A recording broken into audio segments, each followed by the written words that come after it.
Very good morning student. मैं doctor Prashant Khare, department of economics, Tata college Chaibasa से। आज मैं सेमेस्टर थर्ड के स्टूडेंट के लिए मैक्रो इकोनॉमिक्स में एक न्यू टॉपिक डिस्कस करने जा रहा हूं, जिस टॉपिक का नाम है नेशनल इनकम, जो आपके CC5 में है मैक्रो इकोनॉमिक्स में। तो सबसे पहले हम लोग देखेंगे कंसेप्ट ऑफ नेशनल इनकम और इट्स मेजरमेंट, यानी राष्ट्रीय आय की अवधारणा और इसके माप की विधि। जैसा कि सभी जानते हैं कि मैक्रो इकोनॉमिक्स में राष्ट्रीय आय की धारणा बहुत ही महत्वपूर्ण है और किसी भी देश के आर्थिक विकास में राष्ट्रीय आय काफी महत्वपूर्ण भूमिका निभाती है। किसी भी देश की जब आर्थिक स्थिति को मापते हैं तो उस देश की राष्ट्रीय आय को एक बार जरूर देखा जाता है। तो राष्ट्रीय आय के संदर्भ में साधारण शब्दों में यह कहा जाता है कि किसी देश में एक वर्ष में उत्पादित वस्तुओं और सेवाओं के मूल्य के योग को हम राष्ट्रीय आय कहते हैं।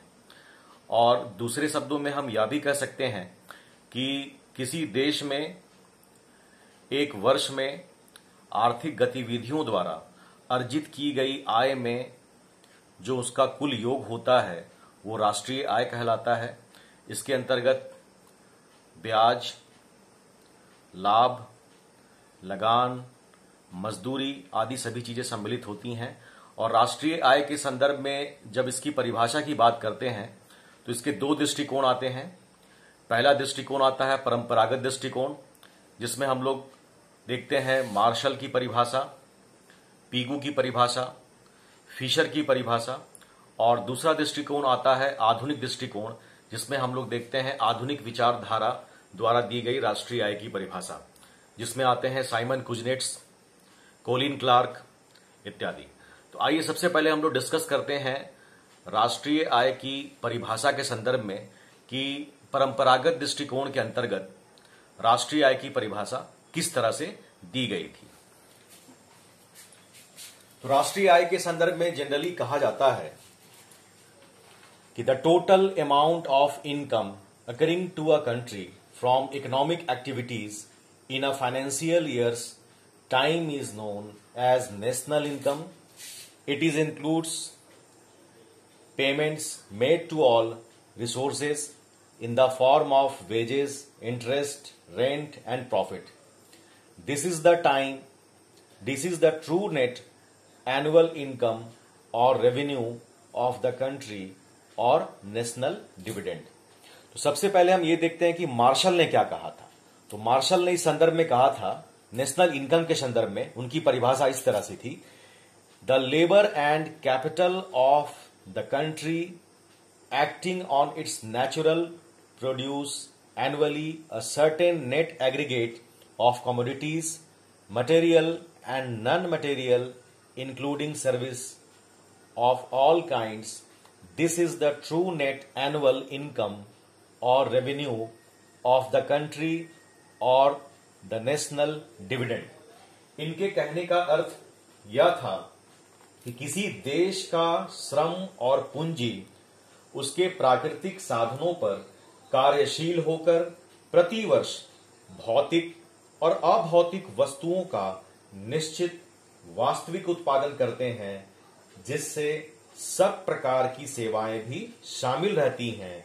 ऐसे ही देश की वास्तविक राष्ट्रीय आय कहते हैं।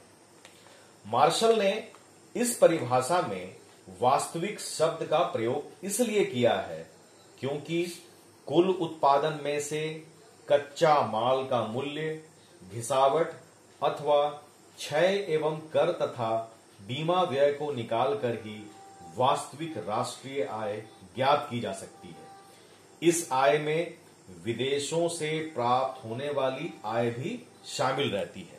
अब हम देखेंगे पीगू की परिभाषा।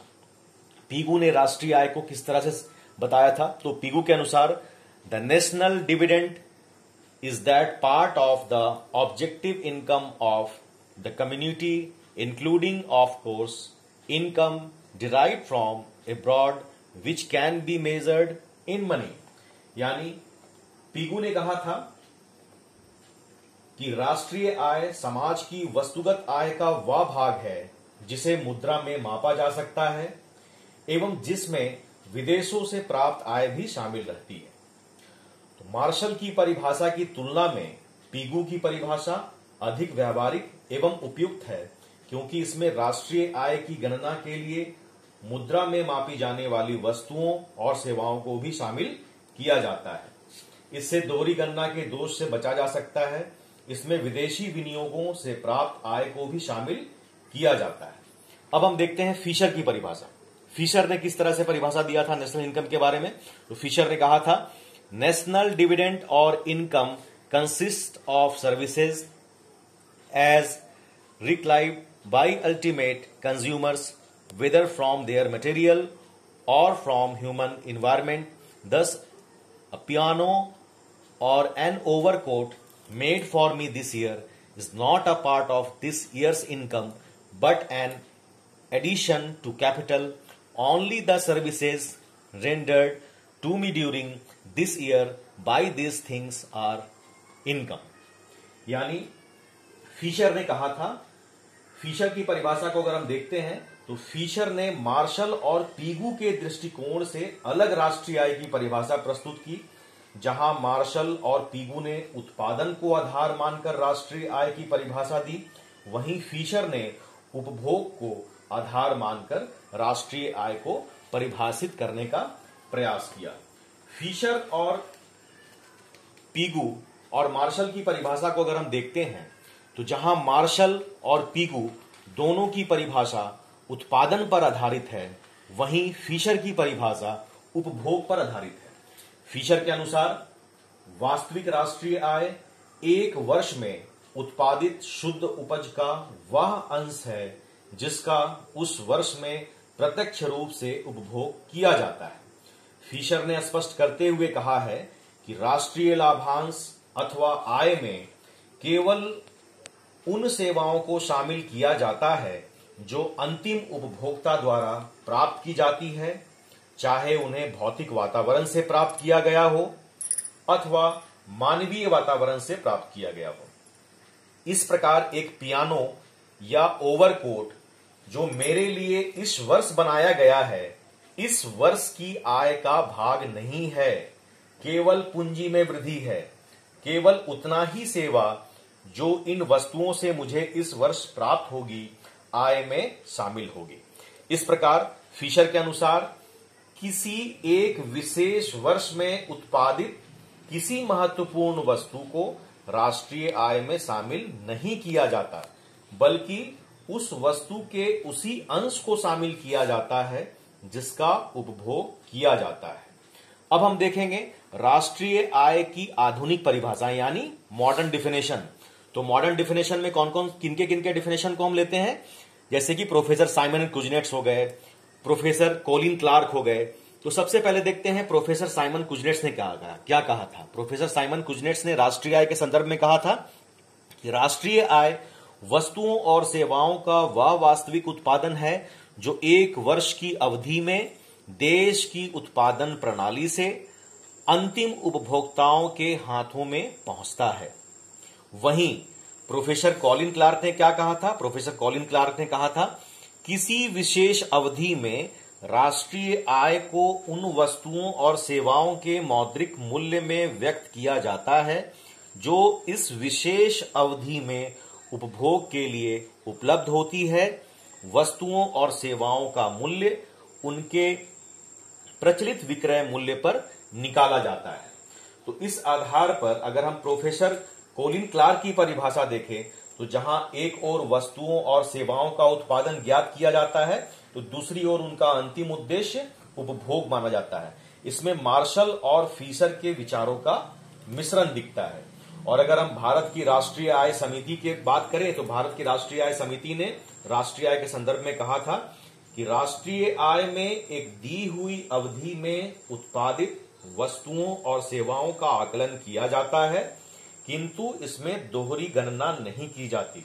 इस प्रकार इन उपर्युक्त परिभाषाओं से यह साफ साफ स्पष्ट है कि राष्ट्रीय आय में एक वर्ष में उत्पादित वस्तुओं और सेवाओं के वास्तविक मूल्य को शामिल किया जाता है। तो सबसे पहले आपको मैं ये बताना चाहूंगा कि जब भी इस टॉपिक से क्वेश्चन आपसे पूछे जाएंगे तो एक बेसिक क्वेश्चन ये हमेशा उठेगा आपसे कि नेशनल इनकम के कंसेप्ट को क्लियर कीजिए, यानी राष्ट्रीय आय की अवधारणा को स्पष्ट कीजिए।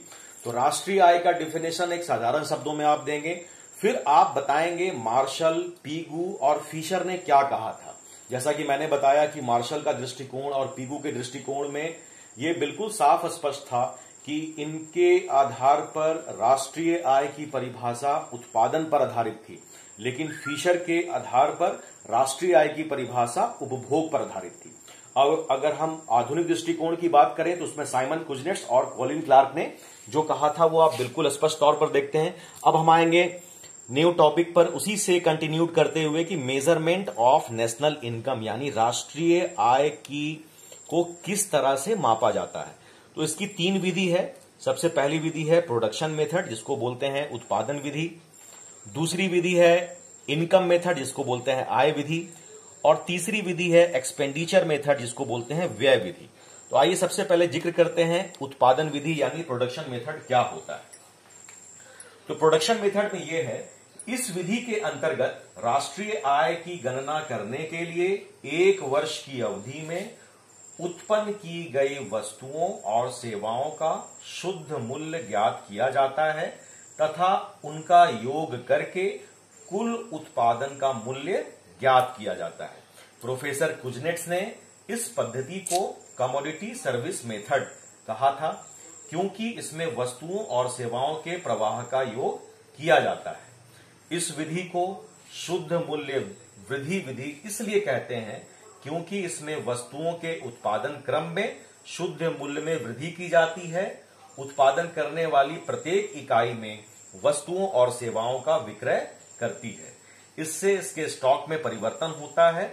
उसके कुल उत्पादन का मूल्य इसके विक्रय मूल्य प्लस स्टॉक के बराबर होती है।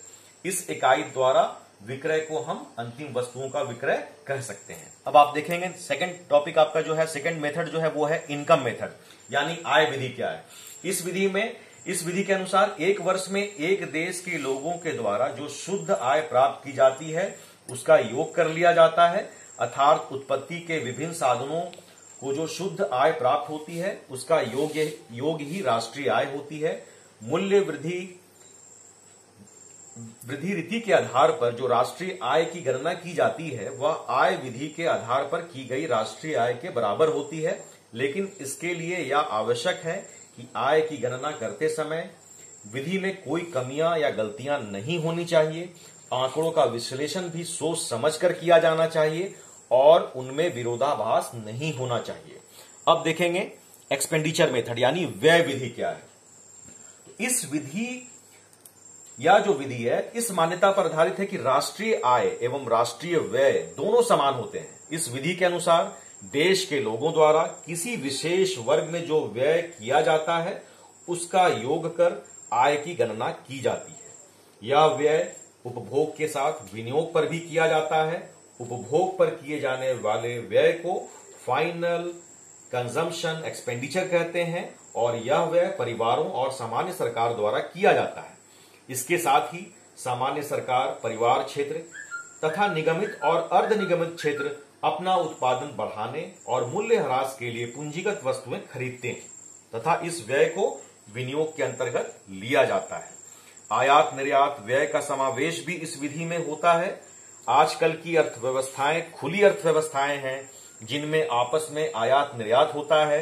एक देश की सामान्य सरकार एवं परिवार क्षेत्र विदेशों से उपभोग एवं विनियोग की वस्तुएं खरीदते हैं, जिससे हम आयात पर व्यय कहते हैं। बेचने वाले देश की दृष्टि से यह निर्यात कहलाता है। वस्तुओं के अलावे सेवाओं का आयात निर्यात भी किया जाता है, जैसे जहाजरानी उद्योग, बीमा संबंधी सेवाएं, हवाई जहाज संबंधी सेवाएं, बैंकिंग संबंधी सेवाएं तथा पर्यटन संबंधी सेवाएं। तो इन सभी सेवाओं का जो एग्जाम्पल है वो सब एक्सपेंडिचर मेथड के अंतर्गत आता है।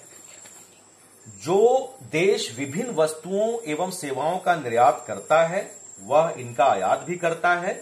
यदि हम कुल निर्यात के मूल्यों में से कुल आयात का मूल्य व्यय घटा दें तो हमें शुद्ध निर्यात मूल्य ज्ञात होगा। जैसे शुद्ध निर्यात अगर निकालना चाहें तो वस्तुओं और सेवाओं का निर्यात मूल्य, इसमें से हम वस्तुओं और सेवाओं का आयात मूल्य घटा देंगे। तो उपरोक्त शुद्ध निर्यात कुल घरेलू उत्पादन व्यय का वह अंश है, अतः इसे राष्ट्रीय आय में शामिल किया जाता है।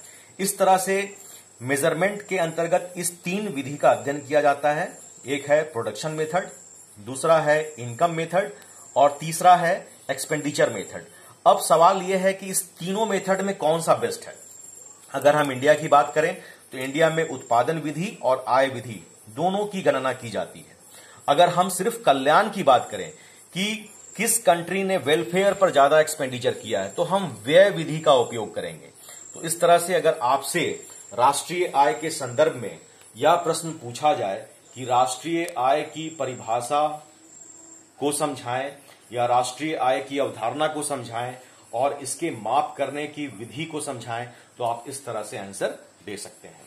तो नेक्स्ट वीडियो में मैं नेक्स्ट कंटेंट लेकर आऊंगा। Thank you.